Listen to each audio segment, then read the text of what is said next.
நான் கன்சுமேஷன் பார்ட் 1. இந்த arranged marriage பண்றவங்களுக்கு இருக்கக்கூடிய ஒரு பெரிய சேலஞ்ச் என்ன தெரியுமா? குறிப்பா பெண்களுக்கு முதல்ல கணவன் மனைவி ரிலேஷன்ஷிப்க்கு ஃபவுண்டேஷனாக இருக்கக்கூடிய இந்த இன்டிமசி, லவ், ட்ரஸ்ட், ரெஸ்பெக்ட் இதெல்லாம் பில்ட் பண்றது.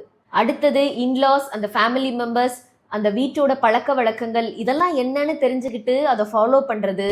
பிளஸ் உங்க கெரியரை எந்த தடையும் இல்லாம கண்டினியூ பண்றது. தோ பெண்களுக்கு திருமணத்தின் மீதான ஆசை, எதிர்பார்ப்பு இதெல்லாம் இருந்தாலும் கூட அவங்களுடைய ப்ரையாரிட்டி கெரியர் என்பதில் எந்த மாற்று கருத்தும் இல்லை. பிகாஸ் திருமணத்துல கமிட் ஆகிறதுக்கு முன்னாடியே அவங்க கெரியர்ல கமிட் ஆயிடுறாங்க.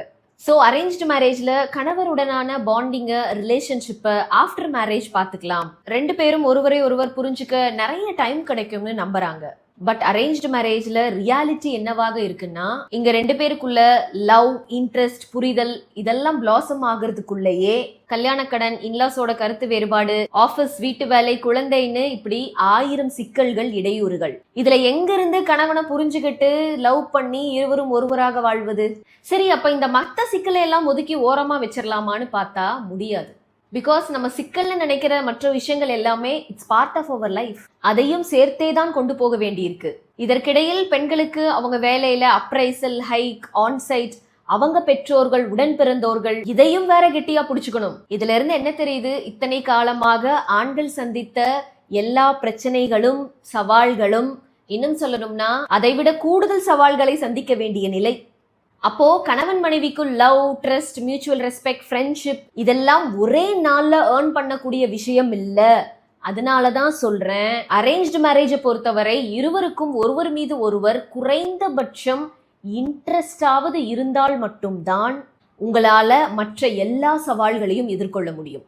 அப்போ அந்த குறைந்தபட்ச இன்ட்ரெஸ்ட பிஃபோர் மேரேஜே நீங்க பேசி பழகி ஏற்படுத்திக்கிறது அவசியமாக இருக்கிறது.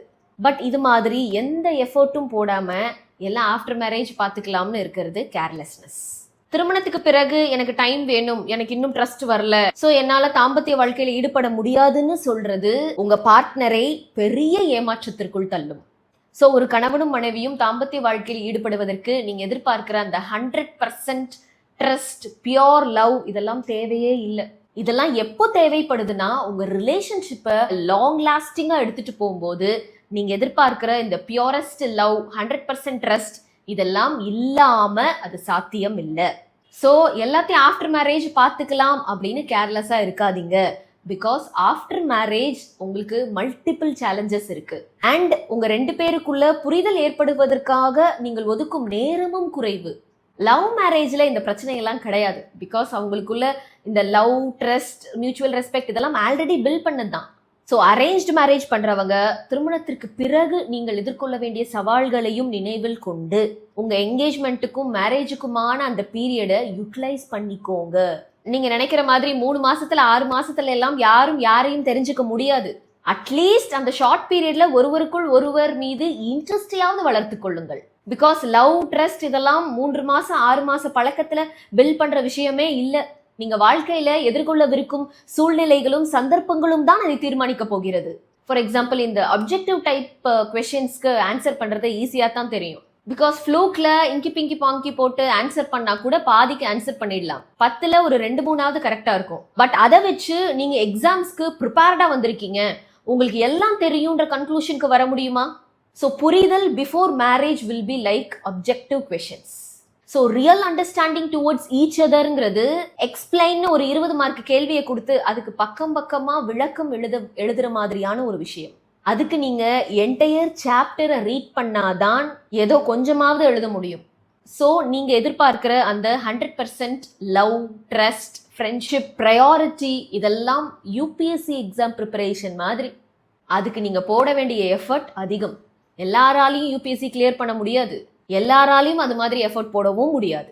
ஸோ திருமண வாழ்க்கையில யூபிஎஸ்சி கிளியர் பண்ணணும்னா குறைந்தபட்சம் ஒரு 30-35 வருட ஸ்டடி இருக்கணும். ஸோ வெறுமனே அந்த தாலி கட்டும் நிகழ்வால மட்டும் நீங்க யூபிஎஸ்சி கிளியர் பண்ணதாக எண்ணிவிட வேண்டாம்.